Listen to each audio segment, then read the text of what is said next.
spiritualnya atau kondisi fisiknya tidak disiapkan dari sekarang, maka demi Allah saya katakan, walaupun diberikan waktu yang istimewa, Anda tidak akan punya motivasi dan dorongan kuat untuk mengerjakannya.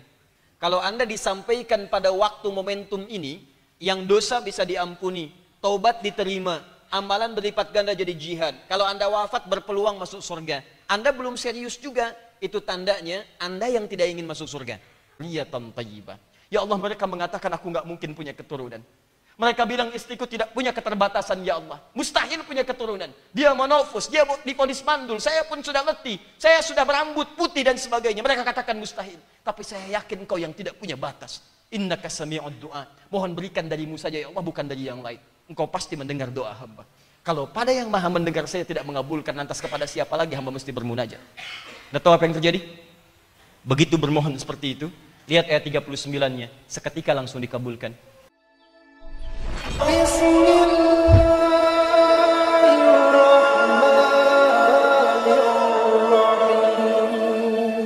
Wassalatu wassalamu ala rasulillah wa ala alihi wa sahbihi wa mawalah. Amma ba'd, fa ya ibadallah, usi nafsi wa iyyakum bitaqwallahi faqad faza al-muttaqun fala tamutunna illa wa antum muslimun. Faqala ta'ala ya ayyuhalladzina amanu taqullaha haqqa tuqatih wa la tamutunna illa wa antum muslimun. Saudara-saudariku dan pemirsa Khair TV dimanapun Anda berada, alhamdulillah Allah masih memperkenankan kita untuk hidup sampai dengan maghrib kali ini. Juga masih diberi kesempatan untuk beraktivitas. Semoga seluruh aktivitas kita dipandang sebagai ibadah yang diikhlaskan oleh Allah Subhanahu wa taala, dan semoga sisa hidup kita mendapat bimbingan sehingga bisa lebih baik, dan bila pun kita menghadap kepada Allah semoga diwafatkan dalam keadaan husnul khatimah insyaallah. Kita seperti disampaikan tengah memasuki bulan-bulan persiapan haji, dan sekarang masih dalam bulan Dzulqa'dah, bukan Dzulqa'dah atau Dzulqa'dah, tapi Qi'dah. Ingat saya pernah katakan kalau Qa'dah itu ismul murrah, ya, kalimat yang menunjukkan sesuatu yang berlangsung sekali dengan cepat. Ya, kalau saya katakan qa'ada yaq'udu qa'datan, artinya duduk dengan singkat cepat. Jadi duduk berdiri lagi, atau duduk lagi berdiri lagi. Seperti sering antum lihat saya kadang menulis, kadang duduk, bangkit lagi, itu qa'dah namanya. Tapi kalau qi'dah itu ismul hay'ah, menunjuk kepada sesuatu yang berlangsung dengan santai, nyaman. Bulan ini disebut dengan Dzulqa'dah, bulan duduk-duduk santai, karena umumnya orang-orang Arab menunggu orang-orang yang biasa dikunjungi pada bulan-bulan biasa mereka berniaga, datanglah kemudian berpusat ke wilayah Hijaz, khususnya sekitaran Mekah. Ada yang berhaji, ada yang berniaga, kumpul di situ. Karena itu disebut dengan bulan Dzulqa'dah. Bagi umat Islam, baik yang berhaji ataupun yang merencanakan untuk haji dan belum berada di tanah suci, maka kemudian ada tuntunan-tuntunan syariat khusus di bulan-bulan ini, yang sebagian besar tuntunan ini telah kita bahas sampai pertemuan yang lalu. Dan seperti kami sampaikan janji kami di pertemuan lalu, kita akan coba petakan petunjuk-petunjuk Al-Quran dan sunnah Rasulullah SAW, baik bagi yang akan berangkat menunaikan haji, dan sudah diketahui pemberangkatannya di tahun yang dimaksudkan, kami sudah tuntaskan sampai ke fase manasik. Kemudian orang yang memang tidak berangkat di tahun itu, merencanakan di waktu-waktu mendatang. Kesimpulan di pertemuan lalu, ada amalan-amalan spesifik yang ditunjukkan oleh Al-Quran, kemudian dirinci oleh hadis-hadis Nabi SAW. Bahkan kami sampaikan di pertemuan lalu, dalam hadis riwayat Al-Bukhari, juga di Abu Daud, bahkan di Ibnu Majah, yang diperkuat kemudian sanadnya dengan kualitas yang sahih, dari Ibnu Abbas radhiyallahu ta'ala anhuma, bahwa amalan di waktu-waktu spesifik nanti, pada waktu yang sangat khusus, itu kualitas pahalanya bisa melebihi kategori jihad fi sabilillah. Jadi kalau antum mengerjakan amalan apapun di waktu itu, maka statusnya akan naik, tidak seperti biasanya. Kalau anda kerjakan misalnya bacaan Al-Quran, maka nilainya bukan sekedar satu hurufnya 10 kebaikan, tapi dia akan berada di atas jihad fi sabilillah. Kalau anda tunaikan salat, bukan sekedar melahirkan pahala 10 setiap kali amal baiknya. Man jaa bil hasanati falahu asyru amthaliha. Siapa yang mengerjakan satu kebaikan, maka dia dapat 10 kali lipat dari yang semisalnya. Maka di waktu-waktu ini spesial, naik dia, maka nilainya itu bisa melebihi jihad fi sabilillah. Kecuali orang yang berjuang dengan jiwanya, kemudian hartanya, dan dia wafat dalam keadaan perjuangan itu. Baik di majelis ilmu, atau sedang sedekah, ataupun yang lainnya. Maka itu puncak tertingginya. Hadisnya telah kita sampaikan. Saya berjanji untuk mengurutkan amalan-amalannya, karena kalimat hadis yang mengatakan, "Ma min ayyamin al-'amalu salihu fiha ahabbu ila Allah." Ay fi hadhil ayyamil 'ashri. Tidak akan ditemukan bilangan waktu hari yang saat Anda mengerjakan amal soleh. Tolong garis bawahi. Saat Anda kerjakan amal soleh di hari-hari ini spesial, bukan hari-hari yang lain, maka amal soleh itu naik statusnya, dicintai oleh Allah Subhanahu wa taala.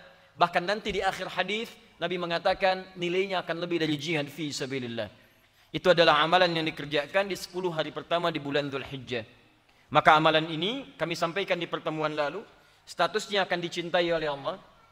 Yang dicintai oleh Allah saya pernah sampaikan, maka hal yang pertama kali dihadirkan oleh Allah adalah ampunan dari semua dosa-dosanya jika dia bertobat kepada Allah. Dan yang kedua, ada peluang mendapatkan tambahan pahala. Kemudian kita coba rinci jenis amal solehnya supaya teratur kita mengerjakannya. Ada 11 hari, 10-11 hari ke depan untuk mempersiapkan amalan-amalan spesial ini, karena ini butuh persiapan khusus. Anda yang tidak menyiapkan kondisi spiritualnya atau kondisi fisiknya, tidak disiapkan dari sekarang, maka demi Allah saya katakan, walaupun diberikan waktu yang istimewa, Anda tidak akan punya motivasi dan dorongan kuat untuk mengerjakannya. Kalau Anda disampaikan pada waktu momentum ini, yang dosa bisa diampuni, taubat diterima, amalan berlipat ganda jadi jihad. Kalau Anda wafat berpeluang masuk surga. Anda belum serius juga, itu tandanya Anda yang tidak ingin masuk surga. Dan mesti dari sekarang disiapkan. Barangkali Allah berikan kesempatan untuk menggugurkan dosa-dosa kita di masa lalu dan merubah kita lebih baik di hadapan Allah Subhanahu wa taala.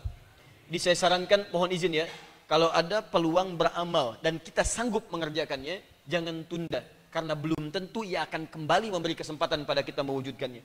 Anda diberikan kesempatan tahun ini, jangan tunggu tahun depan, karena tahun depan belum tentu Anda hidup. Baik, ada kurang lebih 9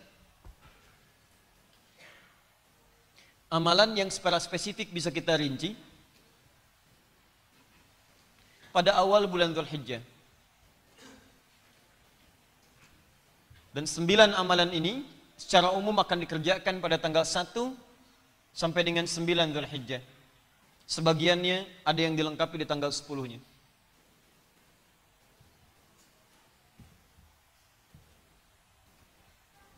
Nanti teman-teman tidak usah khawatir, insya Allah nanti ini sudah di-insert di Akhyar TV dengan beberapa medianya, nanti tinggal di-download saja dan tidak akan kesulitan. Yang malam ini bisa Anda tuliskan, atau nanti yang kesulitan kami berikan kemudian kopinya, dan Anda bisa kopikan senikmat yang bisa Anda nikmati insya Allah. Pertama, saya agak cepat. Ada yang terkait dengan amalan khusus.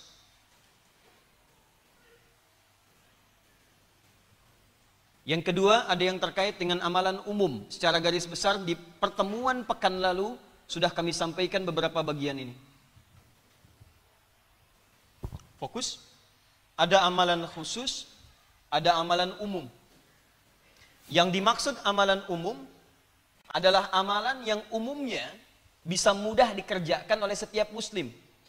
Standar. Setiap muslim bisa mengerjakannya. Itu hal yang biasa. Ini standar. Adapun yang khusus, ini hanya akan dikerjakan oleh orang-orang yang memang cenderung ingin naik derajatnya di hadapan Allah Subhanahu wa taala. Saya tidak akan katakan golongan yang spesial, bukan. Saya ingin katakan Anda bisa termasuk dalam golongan ini. Jadi kalau disebutkan oleh para ulama golongan spesial, golongan khusus, itu bukan berarti ingin mengistimewakan yang khusus dan menafikan yang lain. Tapi cara memahaminya, hadirkan diri kita termasuk di bagian itu. Ini prinsip Quran. Buka Quran surah ketiga Ali Imran ayat 37. Paling kiri sebelah bawah. Saya beri contoh sebentar untuk memahami ini. Ya. Quran surah ketiga Ali Imran ayat 37. Baik, antum kenal Maryam? Oh iya, kenal. Baik ya. Ah, ini Maryam. Bismillah. Maryam anak siapa? Maryam? Maryam binti Imran. Ingat, Maryam binti Imran. Namanya disebutkan jelas dalam Quran. Wa Maryam ibnata Imran. Dan Maryam anak perempuannya Imran. Saya sering katakan pada teman-teman, dalam kaidah tafsir diisyaratkan, kalau ada seseorang disebutkan dalam Al-Quran, namanya jelas, bahkan binti ke atasnya, dan dia mengalami peristiwa, maka peristiwa dimaksud hanya akan terjadi pada orang itu saja, dan tidak akan pernah terjadi pada orang lain dalam tempat dan kesempatan yang berbeda. Karena itu Maryam disebutkan dengan namanya, plus bintinya, Maryam binti Imran, mengalami peristiwa, bisa mengandung, melahirkan, bahasa Qurannya tanpa disentuh laki-laki manapun. Ini menunjukkan bahwa hanya Maryam ini yang binti Imran akan mengalami peristiwa serupa di masa depan, tidak akan pernah ada Maryam lain mengalami hal yang sama. Kalau yang mengandung melahirkan tanpa bapak, banyak. Tapi yang tidak pernah disentuh laki-laki manapun, cuman Maryam binti Imran. Ini poinnya. Nah, kalau di dalam Quran disebutkan namanya tidak spesifik langsung, misal hanya isyarat saja atau gelar, seperti Fir'aun itu gelar, Abu Lahab itu gelar. Ini menunjukkan bahwa karakteristik, sikap dan sifat yang melekat pada inisial dimaksud akan terjadi lagi di masa depan dengan tokoh yang berbeda di zaman dan tempat yang tidak sama. Fir'aun itu penguasa zalim. Sekarang ada penguasa zalim? Ada. Baik, Abu Lahab itu provokator. Sekarang ada provokator? Baik, jangan melihat saya begitu. Dia ada. Ya. Jelas ya? Nah, kembali ke sini supaya kita agak cepat. Singkatnya, Maryam binti Imran. Imran ini ayahnya. Kemudian menikah dengan perempuan konon dikenal dengan nama Hannah. Melahirkan kemudian Hannah, Maryam. Saya mau agak cepat sedikit.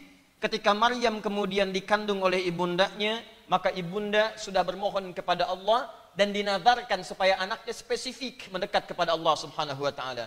Maka sering saya tegaskan dalam setiap kesempatan, ini isyarat pada para orang tua, kalau ada tanda kandungan di janin istri Anda atau ibu yang tengah mengandung, segera rencanakan dan ikhtiarkan anak ini mau seperti apa ke depannya. Orang tuanya mendekat kepada Allah minta petunjuk. Antum rencanakan, anak pertama ahli tafsir nih, anak kedua ahli hadis, anak ketiga ahli fikih. Nanti ke depan kalau saya punya masalah Quran, saya tanya anak pertama, anakku, Bunaya, Masya Allah. Anakku namanya Akhi. Betul. Disingkat Adi Hidayat, disingkat Akhi. Dia, Akhi sini, gitu kan? Datang dia. Apa ayatnya ini? Ini Buya. Masya Allah. Adek, apa hadisnya? Ini. Ya, bungsu, apa fikihnya? Ini. Masya Allah. Tentram kehidupan rumah. Majlis taklim kosong. Ya. Baik. Nah, ini poinnya. Nah, Maryam dinazarkan oleh ibundanya, kemudian oleh ayahandanya kompak. Di antara anaknya mesti ada yang dekat dengan Allah Subhanahu wa taala. Saya tanya anak antum, Allah berikan anak yang pertama sebagai amanah dekat dengan dunia. Anak kedua ngejar dunia juga. Anak ketiga ngejar dunia juga. Kalau sudah 5 orang anak nggak ada yang dekat dengan Allah, antum mau diberi anak berapa lagi? Cobalah bertakwa kepada Allah Subhanahu wa taala, rencanakan setiap anak Anda dimanapun dia belajar, jadikan ilmunya untuk mendekati Allah Subhanahu wa taala. Kalau itu yang dilakukan, cari guru yang baik seperti Maryam kemudian diasuh oleh Zakaria alaihissalam. Kemudian siapkan tempat yang baik dalam pendidikannya sesuai dengan visi yang disiapkan. Seperti orang tuanya membuatkan mihrab. Ini poinnya. Tempat khusus untuk mendekat kepada Allah. Tidak harus berada di masjid. Mihrab itu salah satu di antara 3 tempat istimewa yang disebutkan dalam Al-Quran. Di antara fungsinya mihrab, mempercepat terkabulnya doa plus mendatangkan rezeki dari sisi yang tidak diduga. Itu rahasia besar. Nanti ada 3 tempat dalam Quran. Nanti ada masjid, ya disebutkan pertama di Quran surah kedua ayat 114. Nanti ada musalla, disebutkan pertama di Quran surah kedua ayat 125.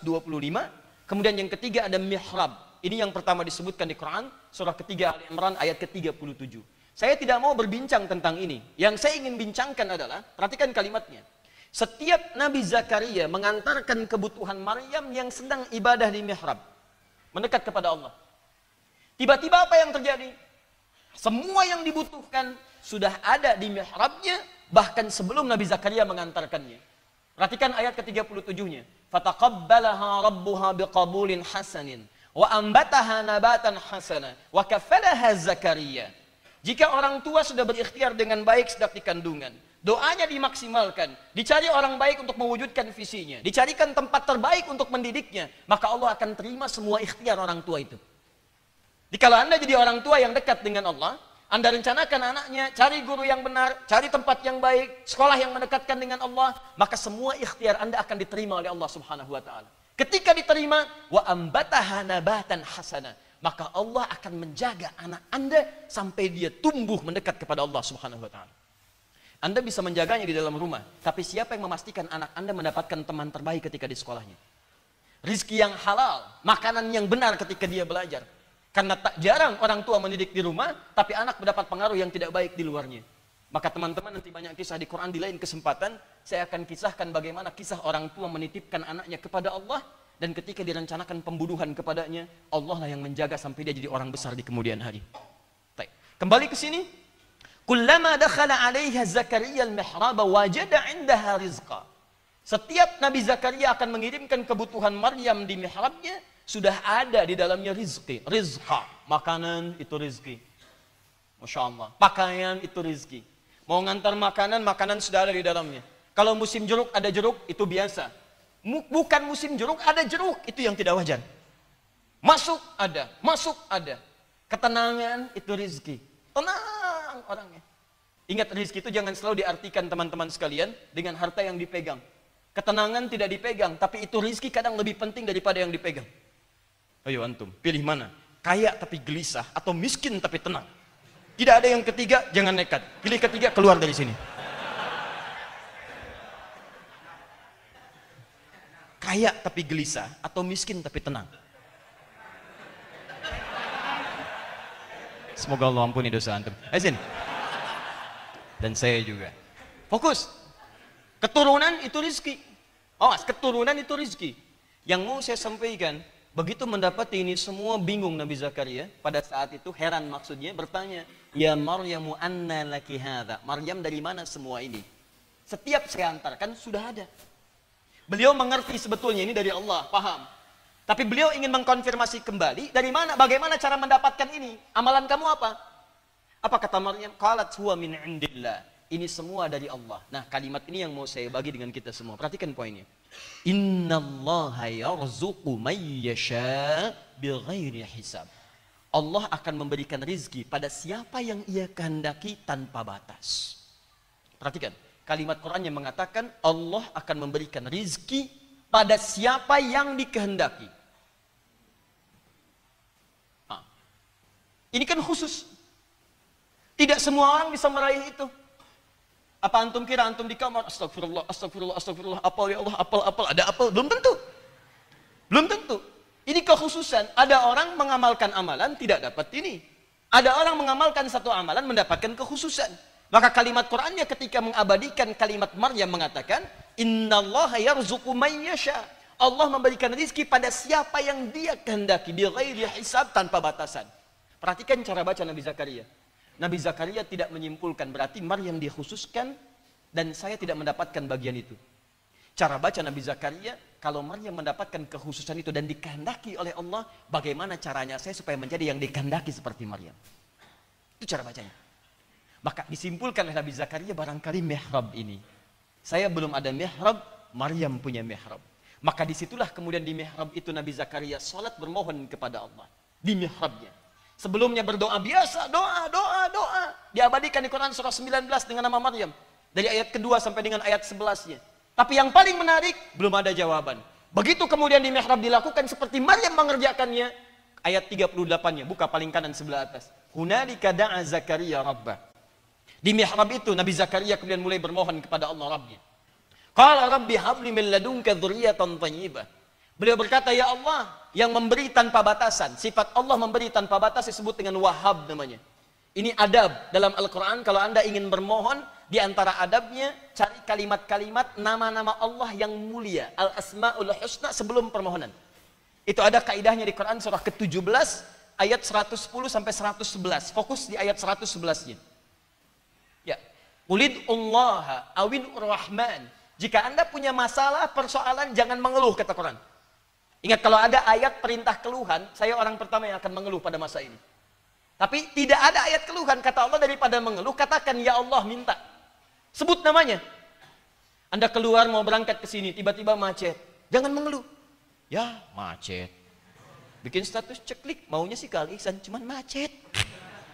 Ya, tidak akan menghilangkan kemacetan.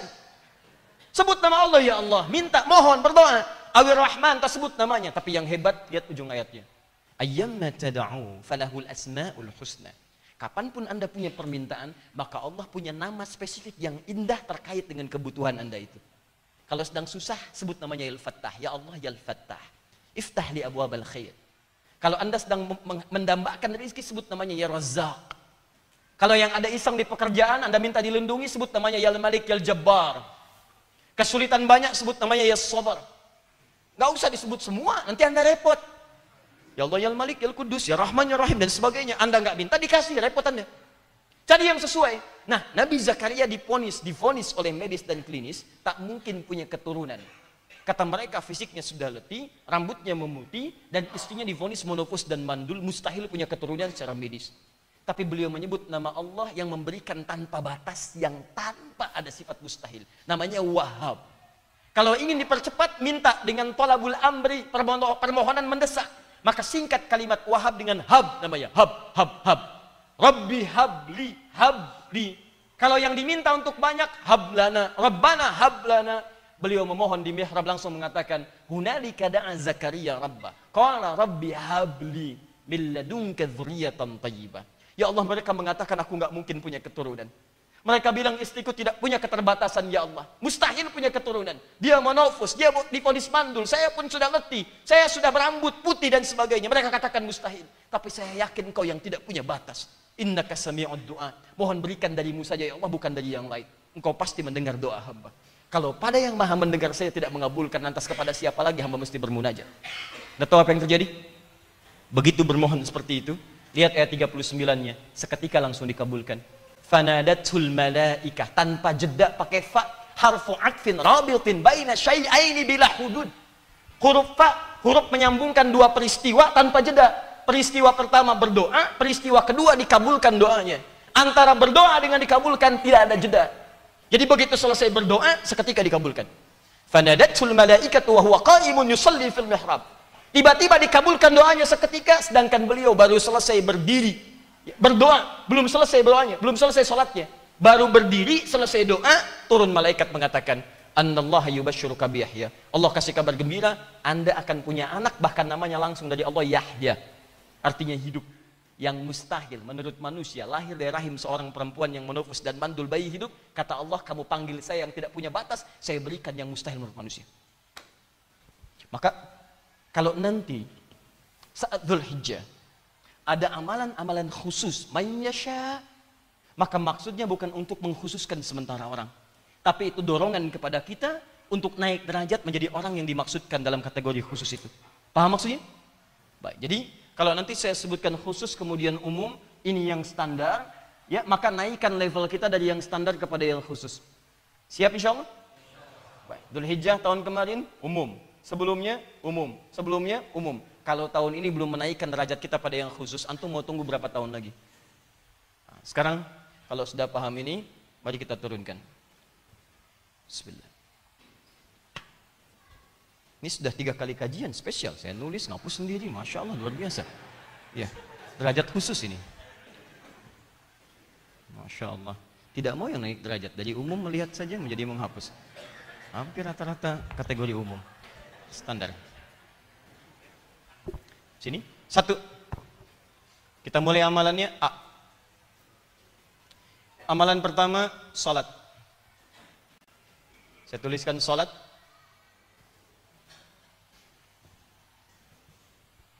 Dibagi 2. Fokus. Ada yang standar, ada yang khusus.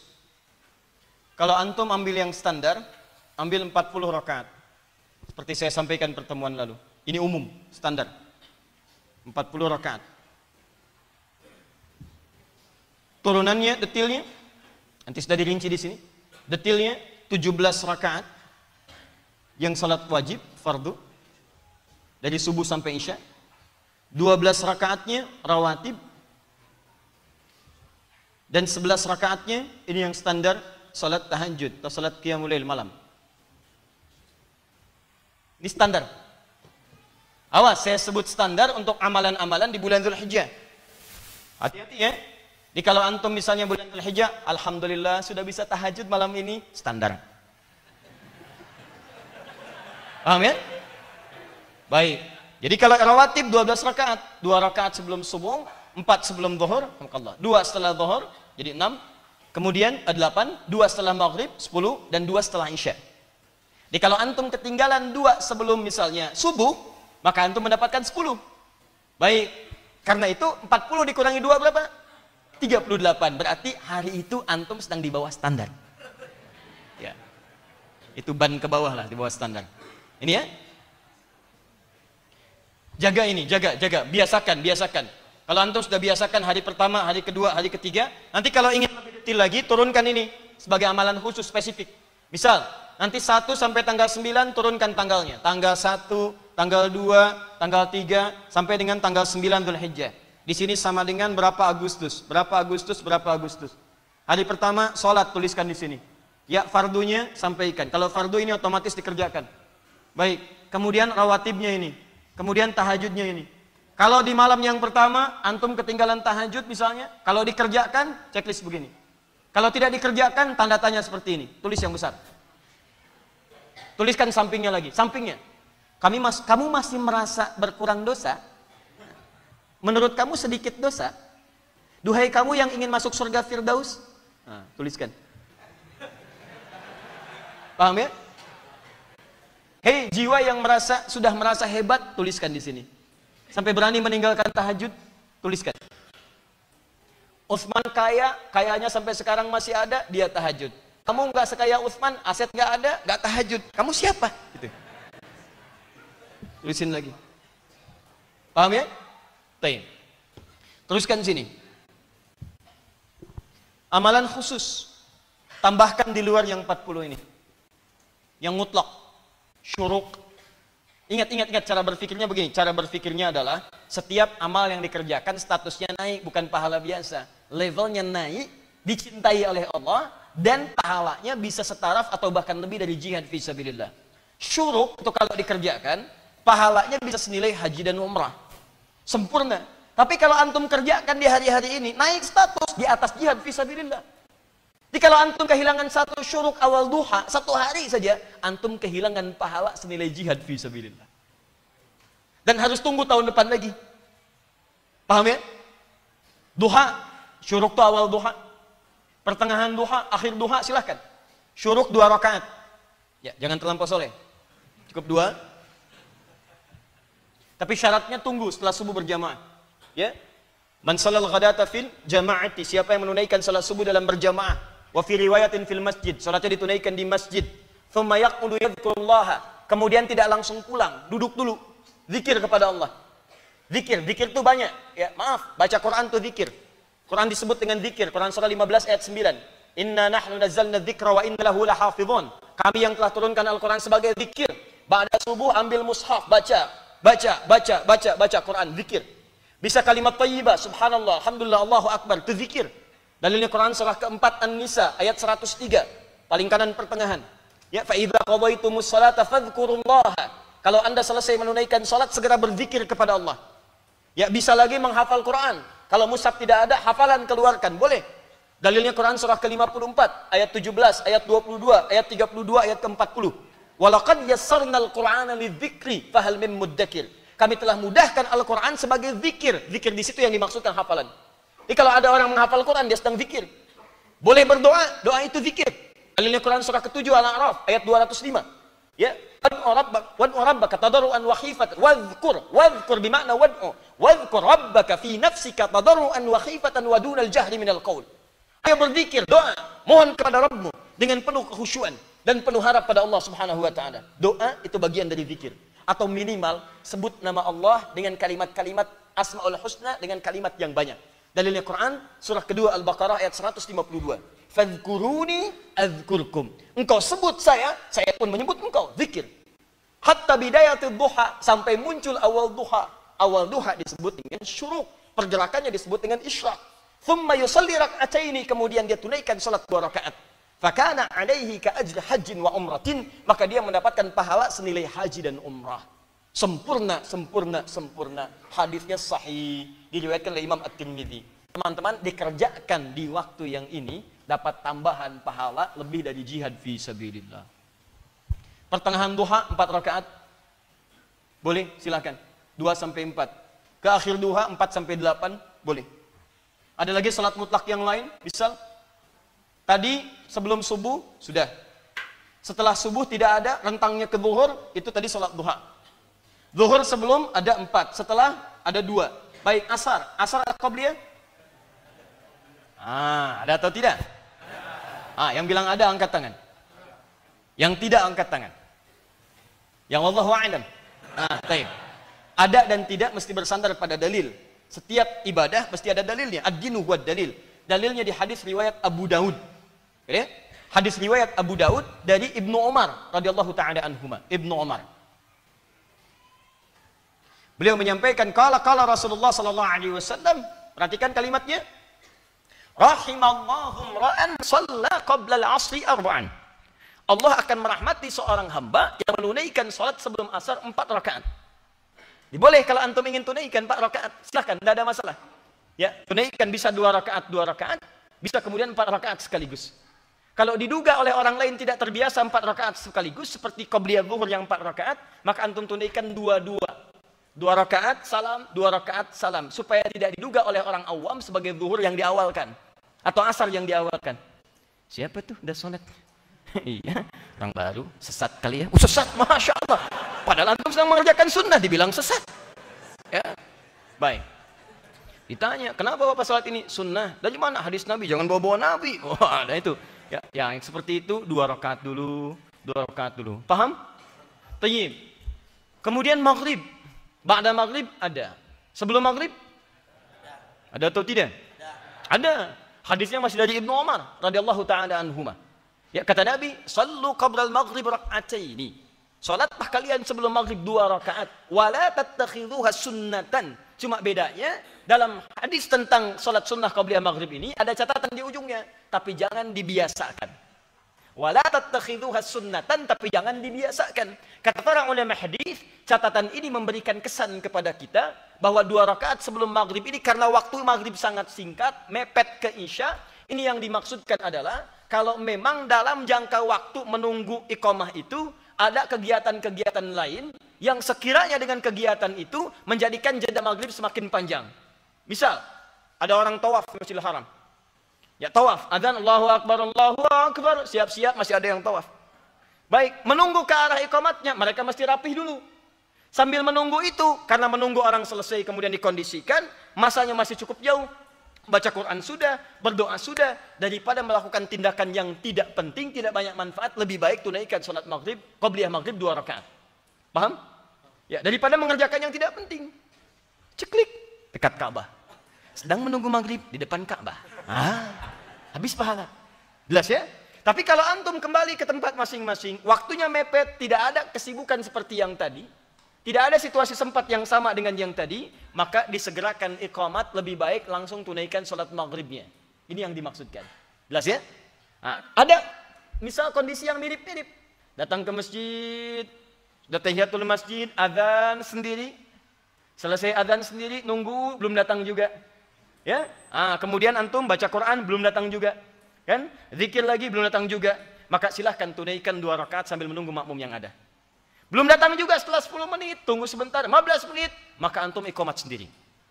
Jadi imam sendiri, plus makmum sendiri, kemudian pulang sendiri, dan Allah sedang menganugerahkan pahala yang banyak berlipat untuk antum, karena semua nilai-nilai sholat pada saat itu diberikan pahalanya untuk antum semuanya. Mulai pahala masuk masjid, buka masjid, nyalain lampu, adzan, segalanya. Jadi antum borong seluruhnya, ya, pahala adzan, pahala qomat, pahala macam-macam, dan Allah ingin menganugerahkan pada antum hal yang sangat luar biasa. Besok-besok maghribnya adzan jam 5. Datang orang banyak dan katakan kepada antum, gila kamu, belum maghrib sudah adzan. Katakan pada dia, kamu yang gila, kemarin saya maghrib nggak datang, sekarang saya adzan jam 5 pada datang.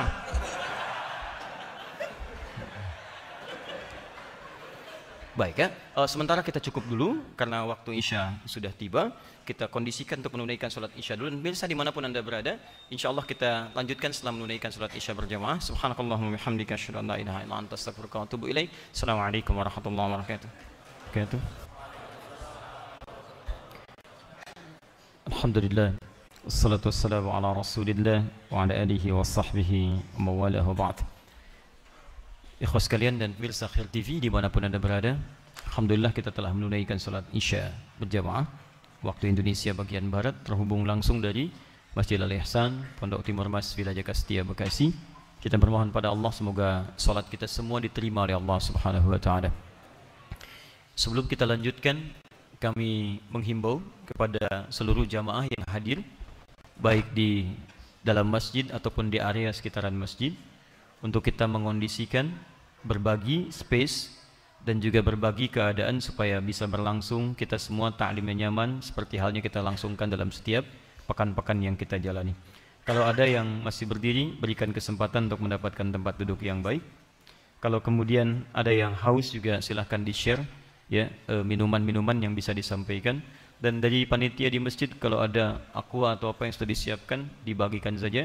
Kalau kurang tambahkan nanti insya Allah kami yang tutupi semuanya. Baik, kita lanjutkan teman-teman sekalian. Bahwa yang pertama ada amalan umum dan amalan khusus yang bisa kita maksimalkan dari tanggal 1 sampai dengan 9 Dzulhijjah. Pertama salat tadi, ditolong naikkan level kita ke level yang khusus. Keluarkan semua jenis salat-salat yang mampu kita kerjakan.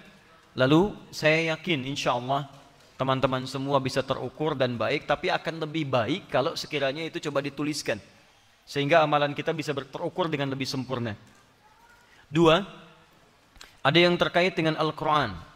Saya mohon izin akan lebih cepat ke substansi pembahasan karena waktu kita tinggal 2 pertemuan lagi. Saya akan selesaikan pekan depan itu dengan bahasan yang lebih khusus lagi ya. Dua, ada yang terkait dengan Al-Quran. Al-Quran ini sifatnya ada 3 jenis amalan. Dan saya berharap kita semua bisa memaksimalkan 3 jenis amalan dimaksud. Pertama, ada yang terkait dengan bacaan saja, atau kita namakan dengan qiraah. Ya, qiraah. Baca saja. Kedua, ada yang kita rumuskan dalam bentuk tilawah, memahami isi Al-Quran. Jangan-jangan selama ini baca tapi nggak paham maknanya. Apakah mau sampai meninggal, kita meninggal dalam keadaan tidak paham Al-Quran? Ya. Dan bagaimana mungkin mengamalkan isinya kalau tidak paham apa yang kita baca? Sedangkan Quran ketika diturunkan oleh Allah itu fungsinya sebagai pedoman kehidupan. Quran surah kedua ayat 185. Syahrul Ramadan alladzi unzila fihi al-Quran hudan linnas. Di bulan Ramadan Quran diturunkan, fungsi utamanya memberikan petunjuk pedoman kehidupan bagi setiap manusia. Diisi Al-Quran dari Al-Fatihah sampai An-Nas itu pedoman hidup kita ada di situ semua. Apapun aktivitas Anda, langkahnya dari situ. Ya, Islamic worldview itu sumbernya dari Quran. Dari mulai ujung kepala sampai ujung kaki ada di situ semua. Bagaimana cara melihat, cara mendengar, cara bicara, cara berjalan sampai ke profesi. Kalau pebisnis bagaimana cara berbisnis, kalau birokrat bagaimana di birokrasi, kalau punya kedudukan bagaimana cara menitinya, kalau jadi guru bagaimana standarnya, kalau jadi orang tua seperti apa jadi orang tua yang baik. Ini jangan-jangan Anda baca Quran tapi tidak pernah mengeluarkan ayat yang terkait dengan aktivitas kita. Anda mau ke alisan butuh petunjuk. Itu yang sederhana. Bagaimana dengan kehidupan yang kompleks? Rumah tangga di situ ada petunjuknya. Ya, jadi Anda sudah puluhan tahun jadi ayah, pernah nggak mengeluarkan ayat-ayat khusus sebagai seorang ayah? Ayah Qurani, ibu Qurani, anak Qurani dan sebagainya. Mukallah. Ini tilawah. Ketiga tahfidz. Hafalan. Ya, hafalan. Jadi ini nanti baca, sudah baca pahami, sudah pahami hafalkan. Karena nanti kalau tidak kita hafalkan, agak kesulitan mempraktekannya. Berbisnis menurut Quran, mau rapat, bawa mushaf. Materi apa sekarang? Menghindari hal yang tidak menyenangkan. Mana ayatnya? Buka. Pindah dari situ mau pulang, bagaimana ayat berjalan? Buka lagi. Capek. Maka kita terima tawaran dari Al-Quran untuk memudahkan menghafalkannya. Ada turunan-turunannya. Nah, 3 hal ini, Kalau Anda kerjakan di hari biasa seperti membaca misalnya, bagaimana pahalanya satu hurufnya? 10. At-Tirmidzi nomor hadis 2910. Man qara'a harfan min kitabillahi falahu asyru hasanat. Siapa yang bisa baca satu huruf dari Al-Quran, maka setiap hurufnya 10 kebaikan. 10. Satu huruf 10. Tapi Anda baca di hari-hari ini, rentang 1 sampai dengan 9 Dzulhijjah, bukan cuma 1 sama dengan 10 kebaikan, tapi nilai ini lebih daripada jihad fi sabilillah. Setiap hurufnya dicintai oleh Allah Subhanahu wa taala. Setiap hurufnya mengangkat derajat Anda di hadapan Allah Subhanahu wa taala. Di begitu Anda bacakan satu huruf, nilainya luar biasa. Begitu sampai satu huruf, luar biasa. Makanya nanti kalau Anda hari pertama nggak bisa baca Quran, malam-malamnya bangun, tengah malam, jam 2, buka mushaf paling besar, simpan di atas meja. Jangan dulu dibaca. Begitu dibuka, tunjuk langsung pada diri Anda. Katakan, dosa apa saya selama hari ini sampai nggak bisa baca Quran? Karena orang-orang yang tidak bisa berinteraksi dengan Quran, minimal membacanya, pasti ada sekat dalam jiwanya. Apalagi di hari spesial, waktu spesial, pahalanya banyak, melimpah luar biasa, masih belum terdorong juga. Anda kalau ada panggilan untuk taklim ke sini, cuman pengumuman, barangkali motivasi datangnya masih biasa. Saya tanya pada Anda, kalau saya umumkan dari hari ini, pekan depan yang datang ke sini, masing-masing dapat amplop 500.000. Spesial, untuk 50 orang yang datang pertama, sebelum maghrib, kami berikan 500.000. Spesial, 50 orang pertama. Contoh Bu. Ya, contoh. Awas, hati-hati. Contoh, awas. Belum selesai itu kalimatnya. Pertanyaan saya, kalau taklim dibuka ba'da maghrib, datang ke sini jam berapa yuk? Dari sekarang, ada yang izin nginep sampai pekan depan tuh. Tungguin. Kenapa? Karena motivasinya berlipat. Anda ketinggalan 500.000, ditunggu-tunggu sampai sepekan. Kenapa ketika ketinggalan surga, ketinggalan ampunan, ketinggalan pahala jihad, kenapa nggak Anda kejar? Ini bingung saya. Ketinggalan handphone dikejar-kejar, handphone 3315 ketinggalan kejar-kejar, ya. Ketinggalan sunnah antum diamkan aja gitu kan. Ada yang sunnah 33, ada yang sunnah 15, ada yang sunnah dan seterusnya. Kenapa tidak kita buru? Nah, karena itu teman-teman sekalian, ini keluarkan kalau bisa ini. Nah, baca. Lumayan. Satu hurufnya berapa? Dibaca ini. Bukan cuma 10 kalau awal Dzulhijjah itu, naik status, dicintai Allah, ada peluang diampuni dosa dan naik mendapatkan pahala senilai jihad fi sabilillah. Nun. Alhamdulillah dicintai Allah. Sudah dulu ya, itu berbeda. Yuk, bikin peta. Berapa juz Al-Quran? 30 juz. 30 juz khatamkan dalam 9 hari. Baca. Bagi 9. Berapa 30 bagi 9? Berarti kalau 9 dikali 3 saja berapa? 27. Berarti 27 plus 3 juz. Sehari 3. Ya. Jadi 27 dibagi 9 berarti kan sehari berapa? 3. Yang 3 juz dibagi lagi kemudian ke dalam 9. 9 hari. Baik ya? Jadi 3 juz plus ini dibagi 9. 3 juz bagi 9 berapa? Yuk, sebelum kiamat kurang 2 hari bagi. Ambil contoh begini. 3 juz itu kan kalau di awal sampai Ali Imran ayat 92. Berarti Al-Baqarah 286, ya kan? Tambah dengan Ali Imran sampai dengan ayat 92. Jadi berapa? 378. Baik. 378. 378 ayat kita bagi kepada 9. Berapa jatuhnya? Halo? 52. 52 kan nggak banyak. Kalau kita turunkan ke sini, ini 3 juz. 3 juz kemudian kita bagi ya kepada 9 hari. Tambah 3 juz ini 378, Al-Baqarah 286, ini udah 2 juz lebih. Tambah dengan awal Ali Imran sampai 92 ayat, udah 3 juz sampai sini. Tambahkan jadi jumlah ini. Kemudian dibagi 9 dapat 52. 52 tambahkan ke sini berarti 3 juz plus 52 ayat. Kalau kita masukkan lagi ini, masukkan ke sini 3 juz. Kan tadi yang pertama 3 juz. Baik kan? Tambah 52 berarti kita butuh 378 tambah 52. Berapa hasilnya?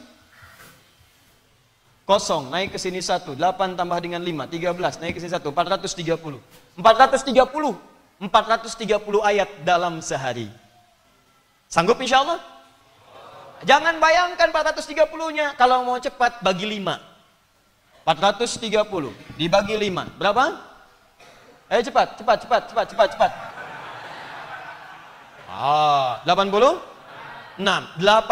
ayat. 86 ayat ini dihasilkan dari 430 dibagi 5. Apa 5 itu? 5 itu standar sholat fardu. Subuh, zuhur, asar, maghrib, isya. Jadi Anda setiap menemukan waktu sholat, Anda mendapatkan 86 ayat untuk baca. Kalau tidak ingin capek, bagi 2 sebelum subuh. 86 bagi 2 berapa? 43. 43 ayat sebelum subuh, 43 ayat setelah subuh. 43 ayat sebelum zuhur, 43 ayat setelah zuhur.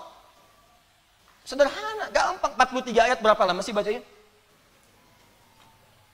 Tidak banyak, 10-15 menit selesai kita baca. Anda investasi 10-15 menit sebelum menunaikan sholat, setelah menunaikan sholat, kalau tidak bisa mendapatinya ganti di waktu lain. Anda mau berangkat misalnya buru-buru sebelum subuh, sholatnya di jalan, nggak sempat baca yang ini, jenjang waktu ke duha, jam istirahat di kantor, sambil jalan, sambil dekat-dekat, Anda baca, Allahu Akbar. Kalau Anda luangkan waktu 10-15 menit untuk baca Al-Quran, setiap jeda waktu sholat, Anda bisa khatamkan dalam 9 hari. Paham di sini? Ini masih standar.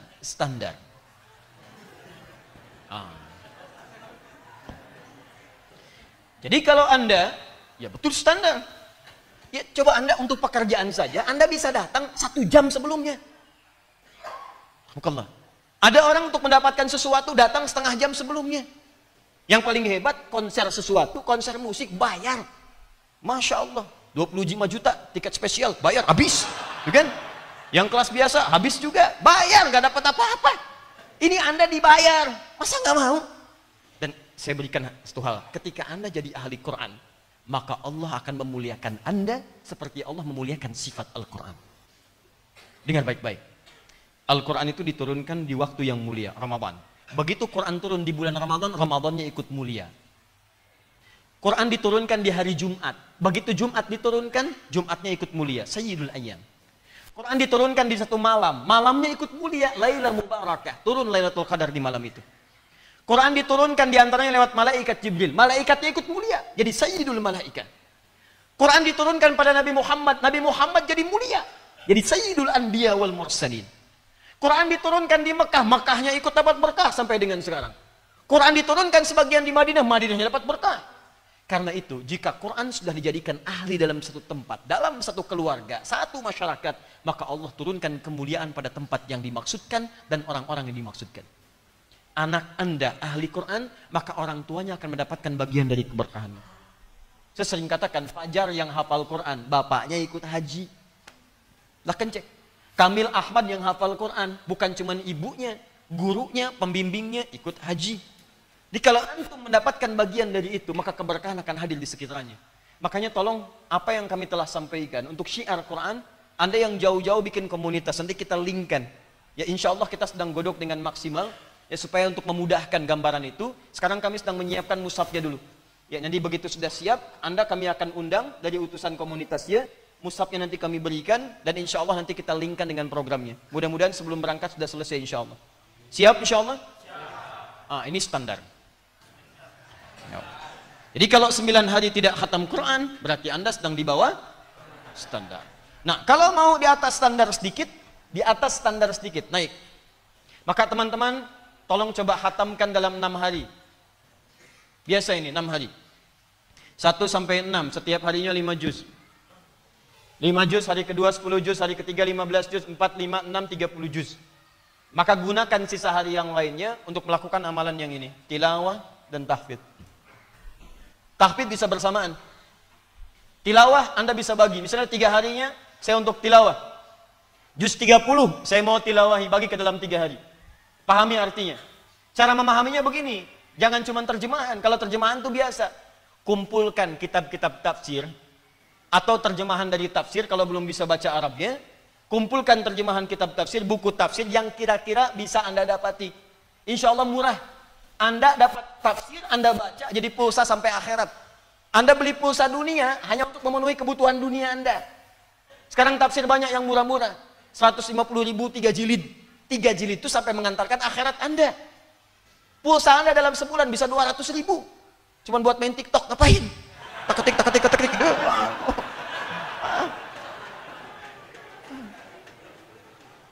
Nah, balik sini. Paham ya? Jadi kumpulkan gini, misal contohnya, Anda ada apa aja nih? Ibnu Katsir misalnya kan, buka tafsir Ibnu Katsir, buka tafsir Al-Khazin, buka tafsir Al-Baghawi, buka tafsir misalnya Al-Maraghi, buka tafsir ini. Kalau ada punya, lalu Anda bacakan misalnya, Qul huwallahu ahad, itu sering dibaca, tapi paham nggak artinya? Baca, menurut Imam Ibnu Katsir begini, menurut tafsir Al-Baydawi seperti ini, menurut tafsir ini seperti ini, menurut ini begini. Maka wawasan Anda akan sangat luas dan paham betul tentang ayat itu. Maka jadilah Anda seperti Abu Bakar As-Siddiq, yang begitu dibacakan Allahu Akbar dalam sholat, tiba-tiba bergetar tangannya, sampai kemudian keluar air matanya karena takut. Allahu Akbar, gemetaran begini. Persis Anda subuh-subuh di Dieng. Gitu. Mana sobo? Ya, ada orang jauh-jauh mau latihan pingpong fisik sampai ke Dieng, gitu ya. Pulang-pulang kalah, ya. Baik. Kembali ke sini. Paham? Terakhir sambil menghafal. Gak apa-apa, sehari satu ayat. Satu ayat kan gak banyak. Hari pertama bagaimana? Gampang banget hafalin Quran. Masya Allah, hafal. Apa ayatnya? Alif Lam Mim. Ya. Hari kedua lancar, hari ketiga mulai ada persoalan. Kesananya lebih mudah insya Allah. Sudah, teruskan. Infak.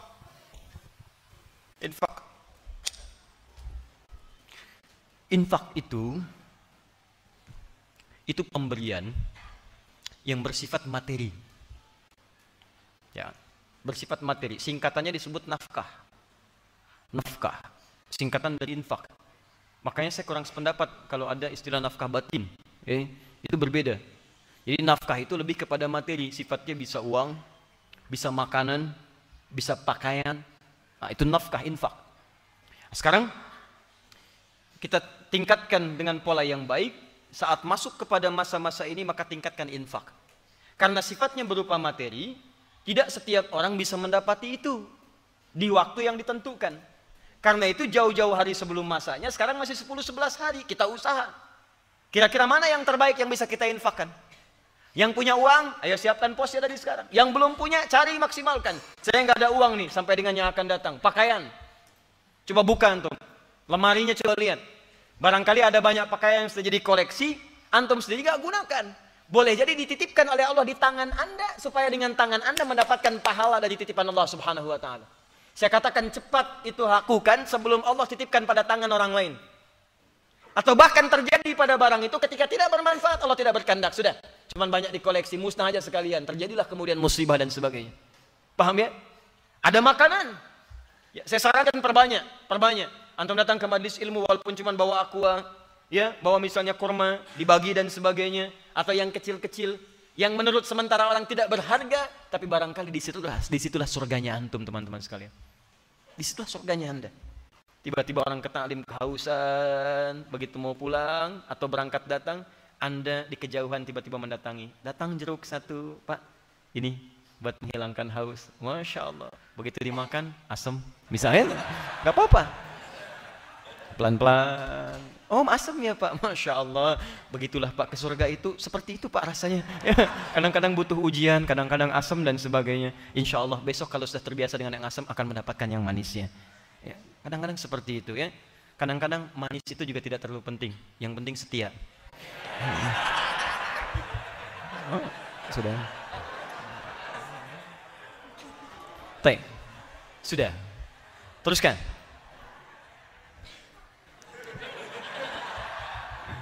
Sudah ya, makanan, teruskan, naikkan dan sebagainya. Nah, saya mau bicara pada hal yang paling penting. Lelaki di rumah tangga itu punya kewajiban infak. Dalilnya Quran surah keempat ayat 34, paling kiri sebelah atas. Ar-rijalu qawwamuna 'alan nisa bima faddalallahu ba'dahum 'ala ba'din wa bima anfaqu min amwalihim. Tolong fokus di sini. Infak pertama, kepala keluarga kepada anggota keluarganya. Saat Dzulhijjah ini, coba antum evaluasi. Bukan hanya meningkatkan kuantitas infak. Saya tidak bicara uang belanja tambah misalnya, atau anak-anak tambah bekal, bukan. Coba Anda evaluasi, memasuki bulan Dzulhijjah ini, selama Anda berikan nafkah untuk keluarga, berapa di antara nafkah itu yang sudah mendekatkan keluarga kepada Allah Subhanahu wa taala? Cek. Anak-anak disekolahkan di mana? Antum capek-capek cari kerja, dibiayai, tiba-tiba setelah dewasa dia tidak bisa sholat. Jenazah tidak bisa menyolatkan antum. Antum meninggal tidak bisa mengafani antum. Apa investasi antum? Gak ada gunanya di situ. Hanya dunia saja. Kalau cuma mengangkat status dunia, antum ketinggalan. Yang belum beriman pun mereka sudah mengangkat anaknya demi status dunia. Anda pengen anak juara matematika, anak orang lain sudah dapat Nobel. Makanya saya katakan, kalau berlomba untuk urusan dunia itu kecil. Nilainya nggak ada. Celupkan air ke dalam gelas, angkat sedikit, tetesan pertamanya dunia. Cuman segitu nilainya. Tidak berlomba untuk akhirat. Begitu Anda lombakan anak Anda untuk akhirat, maka dia akan jadi pemenang termasuk dalam urusan dunianya. Ya, dunia itu seperti bayangan. Kalau antum kejar-kejar, capek, nggak akan ketangkap. Ayo silahkan kejar bayangan, pulang di sini kejar tuh terus. Ya, capek antum. Caranya berbalik dari bayangan, maka bayangan akan mengikuti Anda. Cari akhirat, Anda tidak akan ketinggalan dunia. Ya. Silahkan cek orang-orang dulu. Mereka penghafal Quran, ahli hadis, tapi ahli matematika juga, ahli fisika, ahli kimia, ahli macam-macam. Dan bukan aib. Kalau anak kita misalnya sekolah dalam umum, nggak ada masalah. Tapi hadirkan nilai Quran di dalamnya, hadirkan hadisnya. Cek lagi. Rumah yang antum kemudian titipkan pada istri ketika antum bekerja, jadi apa di dalamnya? Cuman sekedar tidur, istirahat, masak dan sebagainya. Jangankan Anda, yang belum beriman pun bisa menggunakan rumah seperti itu. Pernah nggak rumahnya dipakai zikir? Majlis ilmu, tempat untuk bermunajat kepada Allah, tempat untuk mendidik anak-anak yang dekat dengan Allah. Ada nggak ruangan untuk baca Quran untuk anak-anak? Ada nggak contoh untuk salat berjamaah? Ada nggak si kecil punya sajadah? Jangan-jangan anak gak bisa sholat bukan karena mereka sulit diminta sholat, karena antum gak pernah memfasilitasi dengan infak itu suka sholat. Coba lihat pakaiannya, pernah gak berikan pakaian khusus untuk sholat? Coba lihat kelengkapannya, jangan-jangan di kamarnya cuma novel yang dikoleksi, bacaan Quran tidak pernah ada, mushaf tidak ada. Bagaimana Anda bisa berdoa menjadikan anak yang soleh sementara Anda tidak memfasilitasi anak Anda untuk soleh? Coba lihat kendaraan antum sebelum masuk ke dalam bulan-bulan ini. Dari sekian hidup antum dititipkan kendaraan, berapa kali antum gunakan untuk ibadah? Dan itu akan ditanya. Tus'aluna yawma idzin 'anil na'im. Antum akan ditanya setiap tetes nikmat yang antum dapati. Itu titipan. Berapa banyak digunakan untuk ibadah? Pulang buka pakaian, lihat koleksi. Buka kemudian lihat kendaraan dan sebagainya. Dibandingkan dengan urusan-urusan dunia, berapa digunakan untuk kepentingan ibadah di hadapan Allah Subhanahu wa taala. Makanya saya katakan modifikasi isinya dari sejak sekarang. Antum punya kendaraan, mobil misalnya, isikan murotal Quran di dalamnya. Berangkat kemana-mana itu jadi saksi di hadapan Allah. Jadi saksi itu. Antum dengarkan tausiah, dengarkan Quran di situ. Ya pakai motor misalnya, gunakan untuk yang baik-baik dan seterusnya. Itu luar biasa. Dan itu indah. Kalau nggak percaya coba. Bikin visi dari sekarang, perbaiki keluarga, nafkah yang digunakan, gunakan untuk kepentingan nilai-nilai kebaikan sebagai turunan syariat. Maka Allah akan titipkan keberkahan di dalamnya. Ada seorang ahli Quran, tinggal di pedesaan. Suaminya bekerja sebagai buruh bangunan. Istrinya itu ngambilin kayu. Masya Allah. Kadang-kadang tidak malu. Di kesawah dan sebagainya. Tapi tahukah antum, istrinya hafizah penghafal Quran. Anak-anaknya penghafal Quran. Suami pulang ke rumah, cuma 500.000 dibawa. Tapi tidak pernah ada keluhan di lisannya. Yang dia katakan, Masya Allah, Alhamdulillah, Abi bawa uang banyak sekali. Setiap tamu datang dimuliakan oleh beliau. Makanannya, segalanya, macam-macam. Ada keberkahan di dalamnya. 500.000 tahan dalam sebulan disebut banyak. Dan ada keberkahan di dalamnya. Antum 5 juta, 15 juta masih merasa kurang. Butuh berapa lagi? Coba cek lagi. Nah, yang terakhir, bagian dari infak ini, teman-teman sekalian, juga nanti ada pengelompokan setelah keluarganya baik. Jangan-jangan antum banyak infak keluar, tapi keluarga belum tertata. Setelah itu nanti ada 5 golongan. Di Quran surah kedua ayat 215. Paling kanan sebelah bawah. Yas'alunaka madza yunfiqun. Mereka bertanya padamu apa yang harus diinfakkan. Qul ma anfaqtum min khair. Katakan kalau mau infak yang bagus-bagus. Kualitas bagus. Jadi makanan, cari makanan yang baik. Kalau beli mangga, lima-limanya bagus, jangan tunggu sampai mengkerut baru diinfakkan. Mah, udah gak enak nih. Iya, kasih security aja depan. Security, Masya Allah. Antum aja nggak enak lihat Quran surah kedua 267. Wala tayammamul khabitha minhu tunfiqun. Walastum bi akhirih illa an tughmidu fi. Kamu mau nginfakin, kamu aja ngelihatnya nggak enak, mau dikasih orang, kata Quran sindiran. Pertanda Allah tidak terima itu semua. Jadi teman-teman cek. Lalu kalau sudah ada yang bagus, pada siapa diinfakkan? Pertama walil walidain, orang tua. Cek. Orang tua, kandung yang pertama. Kalau masih ada ayah ibunya, muliakan dia. Ya, muliakan termasuk di awal bulan-bulan ini. Kalaupun cuma beli mangga, kirimkan. Mama nggak mau mangga, mama mau pulsa aja, kasih pulsa. Ya, Masya Allah. Pulsa sudah masuk, Ma? Sudah, terima kasih sayang. Terima kasih. Kamu anak soleh ya. Begitu keluar kalimat, kamu anak soleh, doa dari orang tua. Masya Allah. Kirimkan lagi pulsanya. Kamu soleh banget, nak. Oh, Mas, datang lagi tuh.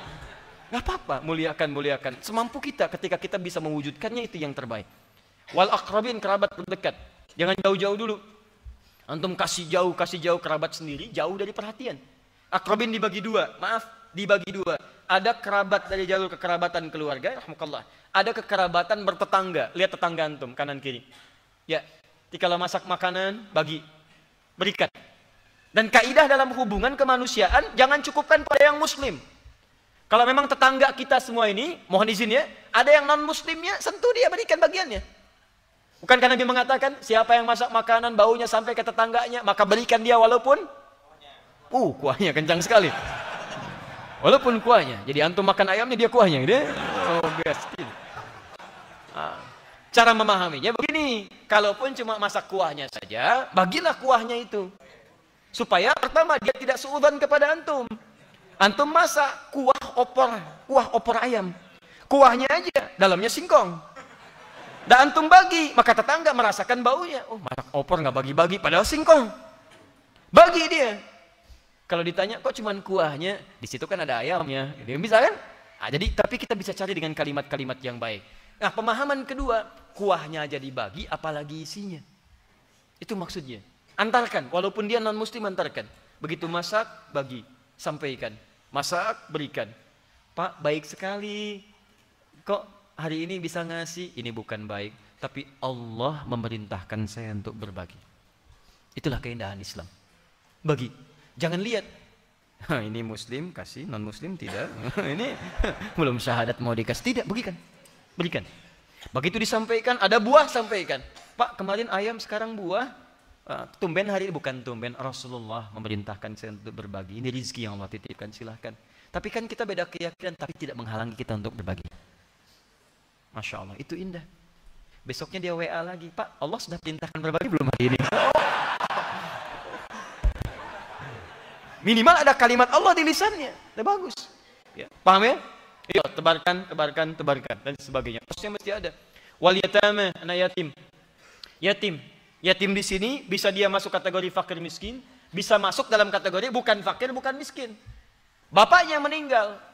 Memang mungkin ada harta, tapi dia butuh hiburan yang lain. Ya, perhatian, kasih sayang. Antum kerabatnya misalnya, boleh belikan mainan dari bentuk infak. Berikan padanya. Sampaikan, berikan hiburan. Dia senang mainan, berikan. Oh, terima kasih, ini kan yang kemarin diminta sama ayah. Mudah-mudahan nanti baik ya, dan bisa menutupi permainan. Yuk nanti main ke om sama-sama. Om terima kasih om, Masya Allah. Sudah dekat dia naik. Ya, nggak apa-apa, kamu kan yatim. Tidak ya, kalimat itu simpan. Ya, di masa Nabi itu luar biasa. Nabi melihat sedang berjalan, ada sekelompok anak-anak dan sedang bermain. Seketika terlihat seorang anak kecil. Ini kisah nyata, kisah orang-orang soleh di masa lalu dan terinspirasi dari kisah-kisah Nabi. Sebagiannya kisah-kisah Nabi yang langsung dialami. Kemudian ketika dilihat, anak ini termenung sendiri. Dan dia sedih. Kata Nabi, kenapa kamu? Mabik. Kata anak ini, saya malu bermain dengan mereka. 5, kata Nabi, kenapa? Ini saya tidak punya mainan, pakaian saya pun lusuh. Kenapa? Ayah saya meninggal fi sabilillah. Tufiya bi fi sabilillah. Wafat ayah saya sedang berjuang jihad, dan saya kehilangan apa yang biasanya diberikan oleh ayah. Malu dia bermain. Kata Nabi, perhatikan kalimatnya. Lihat kalimatnya. Aradita an yakuna Muhammadun aban laka wal Hasan wal Husain ikhwan laka wa Fatimata ukhtan laka. Apakah mulai hari ini kamu ridha kalau Muhammad sallallahu alaihi wasallam jadi bapak yang akan merawatmu? Hasan dan Husain adalah saudaramu dan Fatimah adalah saudarimu. Kata anak ini, bala ya Rasulullah, ya saya ridha. Begitu dia katakan saya ridha, maka Nabi seketika berikan pakaian yang terbaik, mainan yang terbaik. Kata Nabi, bermainlah dengan mereka.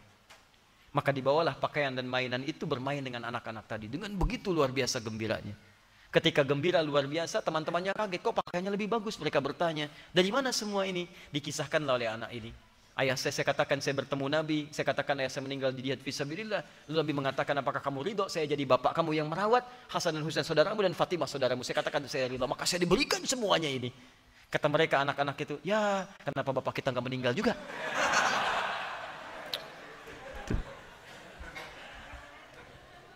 Oke, wal yatama wal masakin wabnis sabil itu maksimalkan. Setelah itu lebih luas lagi infak. Nah, teman-teman sekalian saya agak cepat teruskan. Kemudian sedekah. Kalau sedekah lebih umum.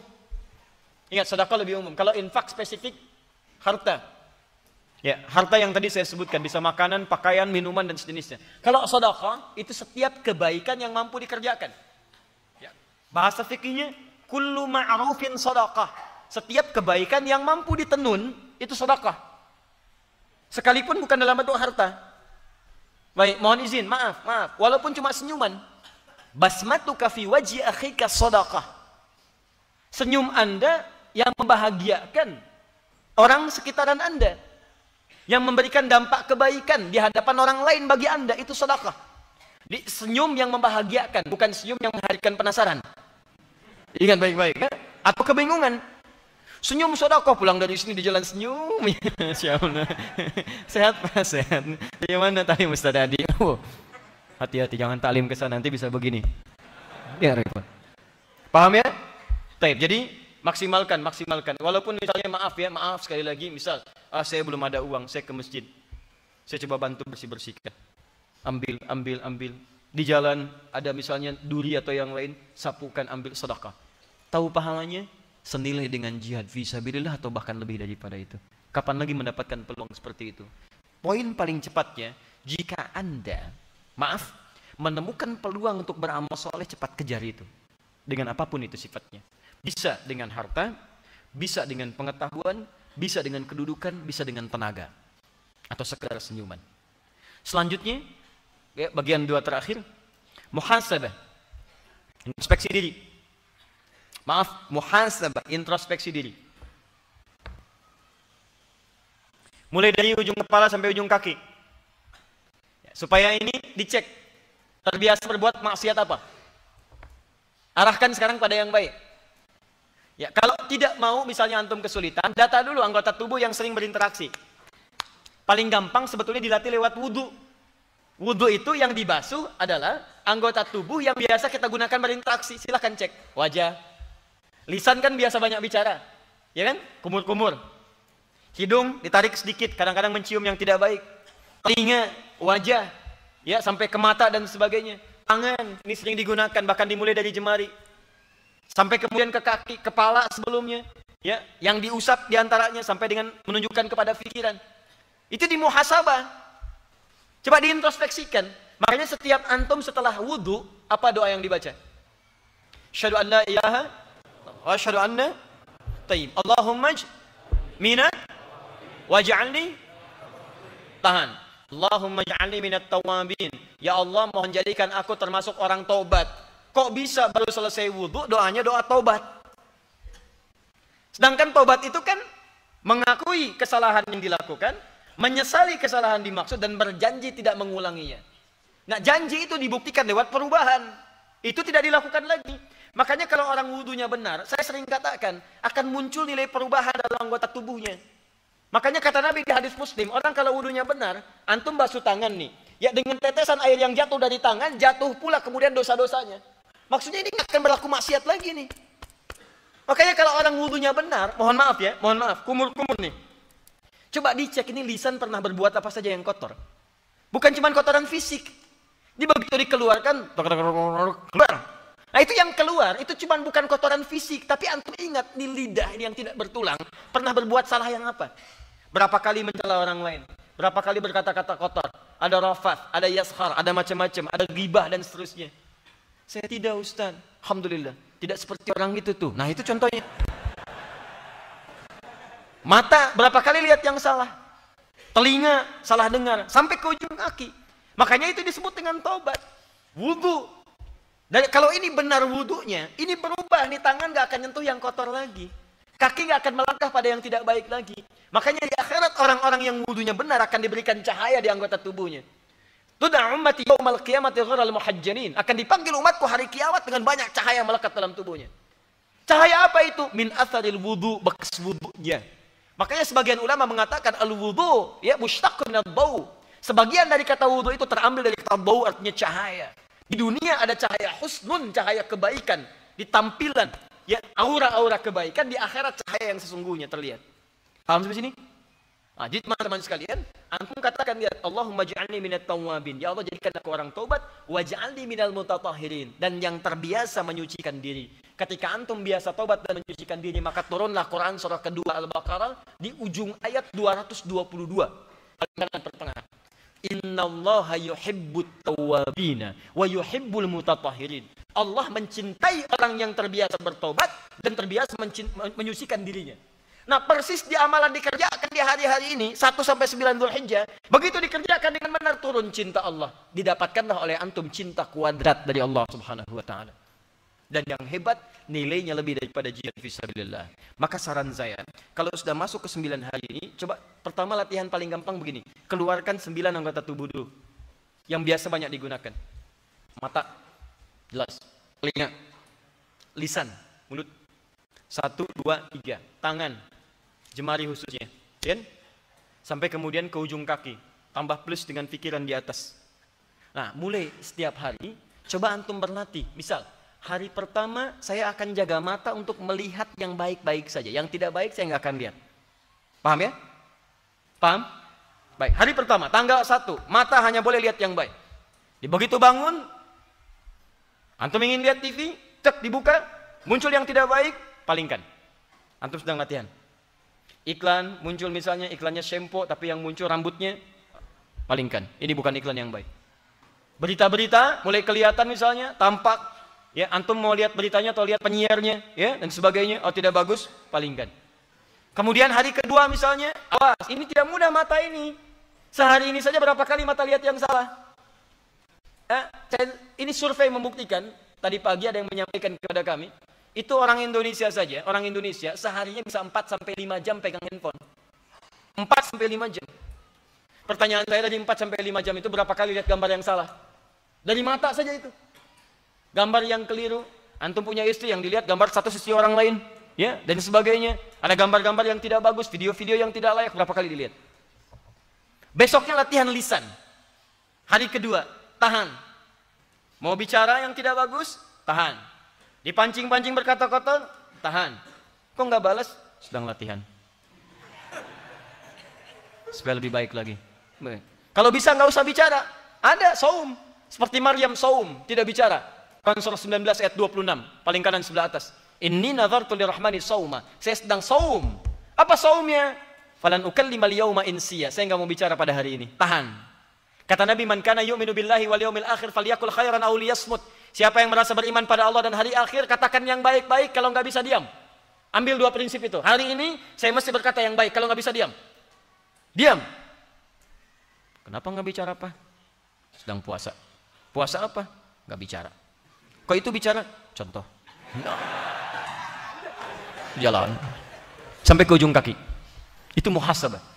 Nah, ini penting Anda lakukan, khususnya nanti ke tanggal 9. Nanti pekan depan saya bahas kenapa ini penting sampai ke tanggal 9. Kalau Anda lakukan itu dengan benar, maka sejak tanggal itu Allah akan gugurkan dosa-dosa Anda dari ujung kepala sampai ujung kaki. Saya serius tentang ini. Nanti tanggal pekan depan kita akan bahas dengan sempurna tentang masalah ini. Kemudian amalan selanjutnya zikir, segala jenis zikir. Coba evaluasi, zikir itu setiap aktivitas yang mendekatkan kita dengan Allah. Coba evaluasi lagi pekerjaan antum mendekatkan diri dengan Allah atau tidak. Ya, maaf, sekarang belajar mendekatkan diri dengan Allah atau tidak. Di rumah tangga sudah dekat dengan Allah atau tidak. Coba dicek yang kurang apanya. Misal di rumah yang kurang perangkatnya. Untuk baca Quran kurang mushaf. Untuk sholat gak ada sejadah. Untuk macam-macam. Mulai tata lagi dengan baik. Ruangan banyak yang tidak ada faidahnya. Ini begini, ini begini, ini begini. Kenapa satu nggak dibuat mihrab saja? Kenapa satu nggak jadi musola? Kenapa ruang tengah nggak jadi kita sholat berjamaah, tahajud bareng-bareng dan sebagainya? Hadirkan. Ya, seperti Nabi pernah memetakannya. Nabi tinggal dipetakan, di petak-petak maksud saya rumahnya. Tapi ada petak untuk ibadahnya, ada petak untuk istrinya, ada petak untuk anaknya. Dan indahnya semua petak itu bermanfaat dalam kehidupan. Kita ini nabi bukan, rasul bukan. Petaknya lebih luas. Banyak kamar-kamarnya. Kenapa tidak ada kamar di antara itu yang lebih mendekatkan diri kepada Allah? Cek semuanya. Baik. Kemudian kalau antum, ini saya tutup. Ini satu rumus yang terakhir. Tadi saya urutkan beberapa amalan, ada berapa jumlahnya?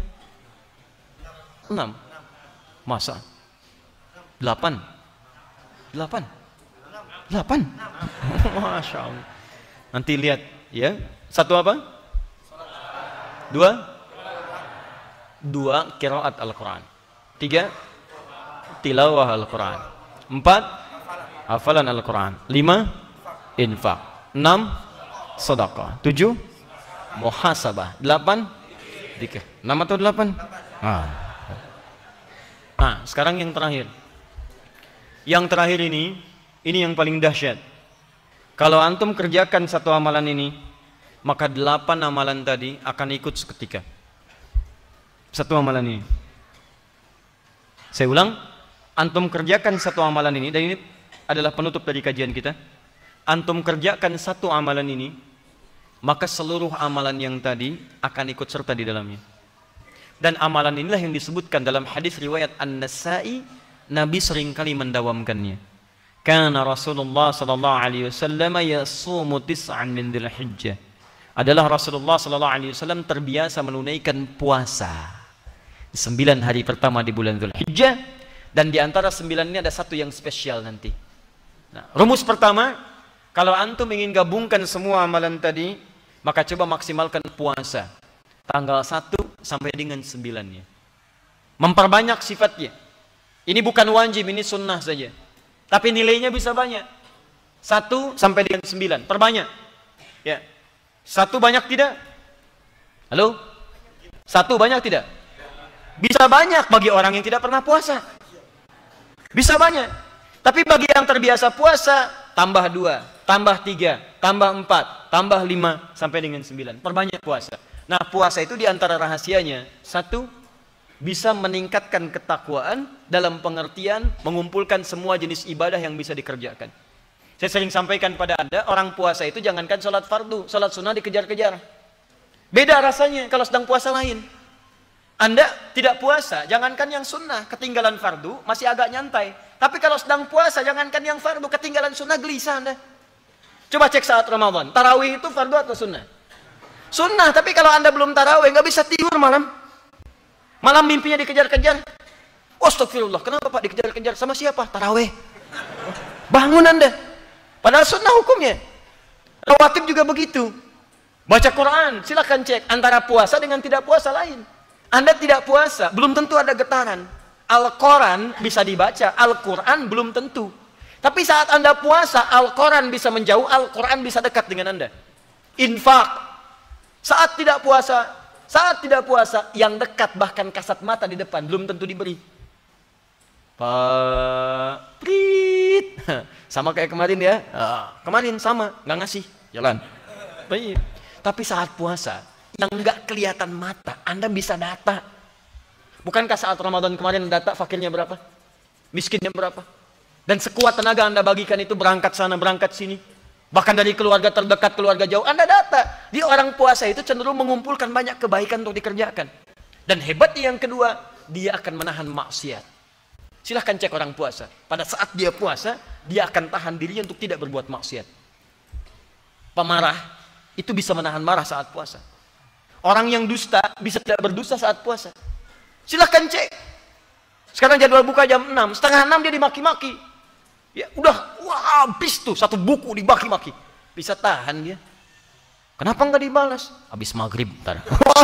Habis maghrib. Begitu maghrib lupa dia. Nah, jadi itu tertahan teman-teman. Minimal takut batal puasanya. Takut batal. Paham ya? Nah, karena itu maksimalkan ini untuk menunaikan puasa. Dan ada satu puasa yang sangat spesial. Jika Anda kerjakan itu, maka Anda berpeluang mendapatkan status seperti orang yang menunaikan haji di tanah suci. Ada identik dengan itu. Ada kesamaan dalam sikap sekalipun Anda tidak berhaji. Hanya perbedaannya barangkali kumpulan pahala yang lain, seperti sholat di Masjidil Haram, sholat di Masjid Nabi, zikir-zikir di tanah suci, ketenangan hati. Tapi ada hal yang sangat menarik.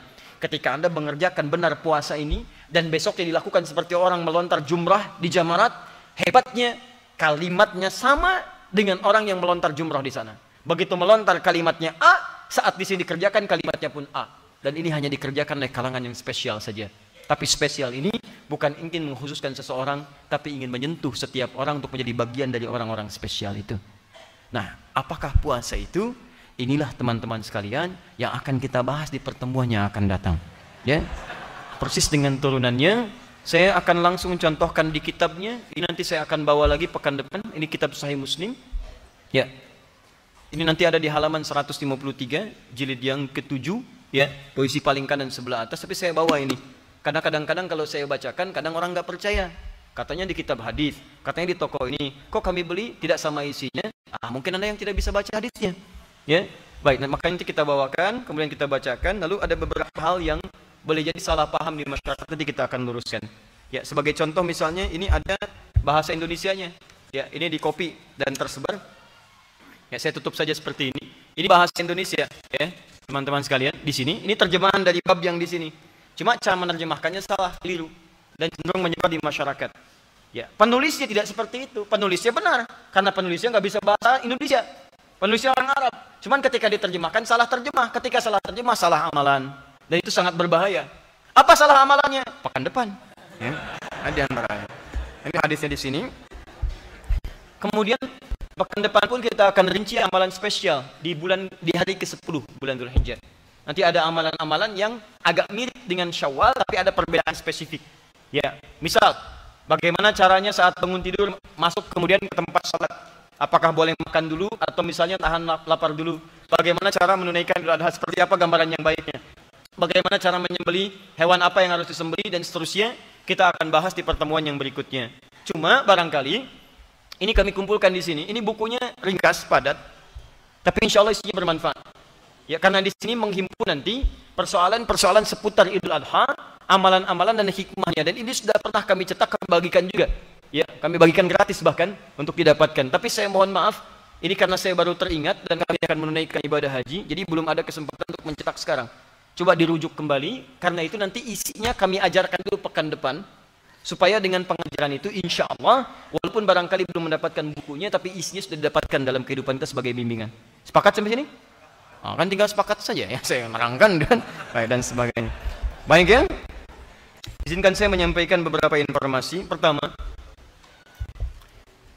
saya bersyukur pada Allah Subhanahu wa taala atas perjumpaan kita pada malam hari ini, dan saya bermohon kepada Allah semoga kita mendapatkan taufik dari Allah agar bisa berubah menjadi hamba yang lebih baik. Amin adalah harapan sekaligus pembuktian. Jadi ketika Anda berharap Allah mengabulkan apa yang kita mohonkan, maka buktikan kepada Allah kita berubah. Maka hari ini berlombalah dengan orang soleh dalam meningkatkan kebaikan. Jika belum mampu, berlomba dengan para pendosa untuk bertobat. Tinggalkan segala maksiat yang pernah dikerjakan, pelan-pelan kita berubah, dan insya Allah akan ada ketenangan dalam hidup dan ada perubahan yang lebih bermanfaat. Kedua, kami mengucapkan terima kasih kepada seluruh peserta yang berusaha untuk mengikuti tes seleksi beasiswa di pekan yang lalu, dalam khususnya penerimaan di beberapa kampus yang kami tawarkan. Kemarin hadir sekitar 800 orang, walau yang diterima barangkali hanya 20, itu pun dikerucutkan jadi 13.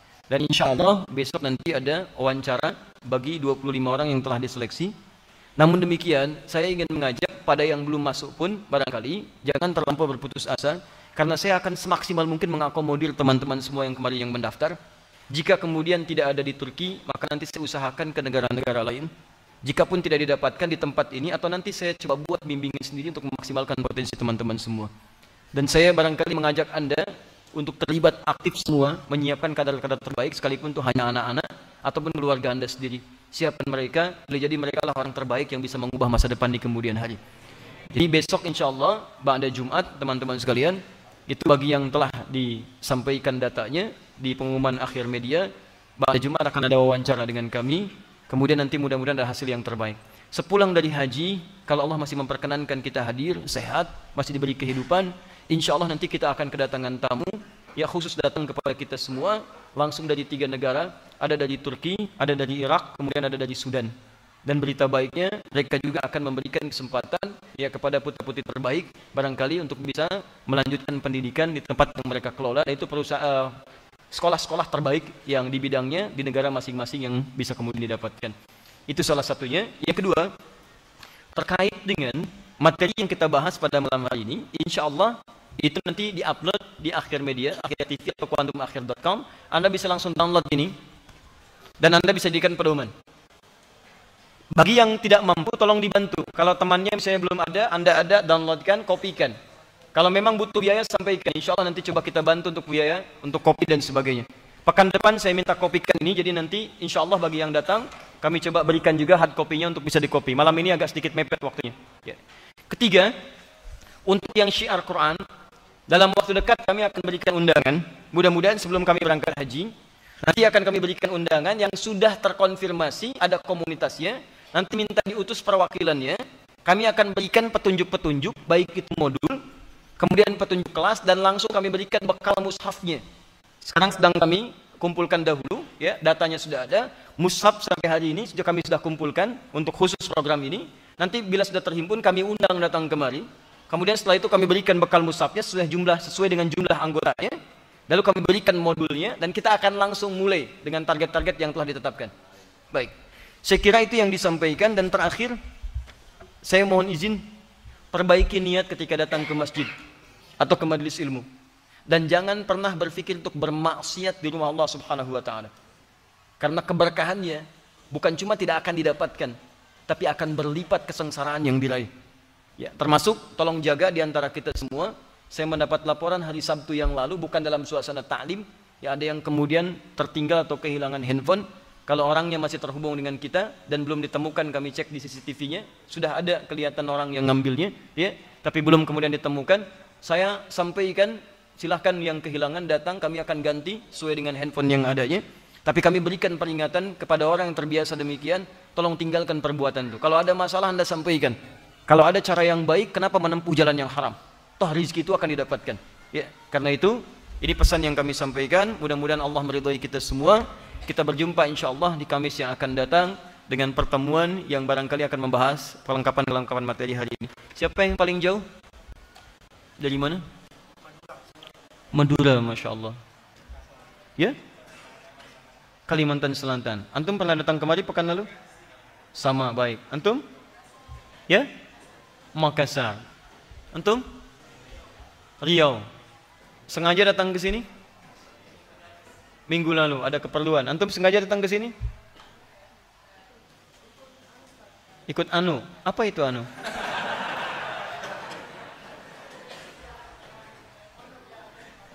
Oh, mondok. Baik, jadi mampir ke sini. Antum sengaja ke sini? Sudah diucapkan dari akhir November 2017 dan Allah masih belum kasih jalan, mungkin sekarang ini. Oh, taim. Dari Sumeneb ke sini? Jakarta. Ya. Jakarta terus semalam malam di Jakarta terus tadi Masya Allah.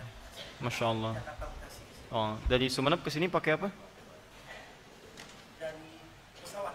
Oh, pesawat, Masya Allah. Terbang, ya. Baik, terbang ke Jakarta, baik kereta khair, insya Allah. Saya hadiahkan pada antum ini yang pertama. Baik, jazakallah khair. Dan tiket pesawatnya kami ganti, insya Allah, untuk datang dengan pulangnya. Semoga Allah meridhai. Yang akhwat, yang paling jauh, dari mana? Antum akhwat. Masya Allah. Luar biasa. Ya Pak, saya baru tahu ada akhwat gak pakai kerudung, pakai peci. Tahan Pak ya. Baik, akhwat ada yang paling jauh dari mana? Nanti akhwat ke ini saja panitia. Saya tidak bisa berkomunikasi di sini. Ya. Dari mana? Pontianak, Masya Allah. Pontianak. Sengaja ta'lim ke sini. Berapa orang? 1 orang. Semoga Allah berikan pahala yang terbaik insya Allah. Perjalanan cukup jauh. Baik, tolong nanti Mas Denny dicatat juga ya. Mas asikin ya. Saya berikan hadiah untuk yang dari jauh. Masing-masing akan mendapatkan mushaf terbaru. Belum, tidak cukup dengan amin. Nanti dikasih dulu. Ini mushaf Al-Akhyar yang ini. Ini mushaf dengan nama Akhyar. Dan nanti mushafnya ini sifatnya perkata ya, dia untuk memahami. Untuk memahami nanti kami bagikan yang jauh, khususnya yang memang di luar Jawa khususnya ya, yang barangkali sulit untuk didistribusikan untuk mushaf yang seperti ini. Tadi saya lihat ada dari Riau, ada dari Pontianak, dari beberapa tempat. Tolong nanti akan dicatat oleh panitia kami. Nanti ini akan dibagikan satu persatu sebelum kembali ke tempat masing-masing. Ya, paham sampai sini? Baik, untuk yang Pontianak tadi 1, kemudian yang Sumeneb insya Allah kami ganti tiketnya. Ya, yang lain tawakallah kepada Allah. Mudah-mudahan ada kebaikan semuanya. Ya. Baik, teman-teman sekalian, ini untuk antum pertama. Antum Jawa ya? Jawa, berarti antum belum dapat. Buat antum insya Allah. Ini untuk antum. Ya.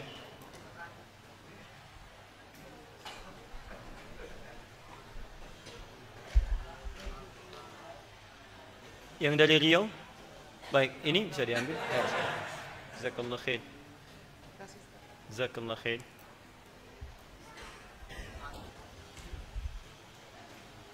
Afwan. Khair insyaallah. Khair insyaallah. Ibarik fik. Masyaallah. Jazakallah khair. Ini muridnya Ustaz Abdul Somad datang hari ini spesial untuk belajar. Baik, ibarik fik.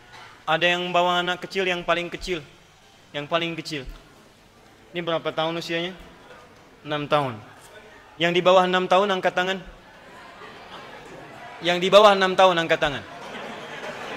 Antum. Sudah. Berapa tahun itu? 3 tahun. Saya berikan 3 juta untuk anak itu insyaallah.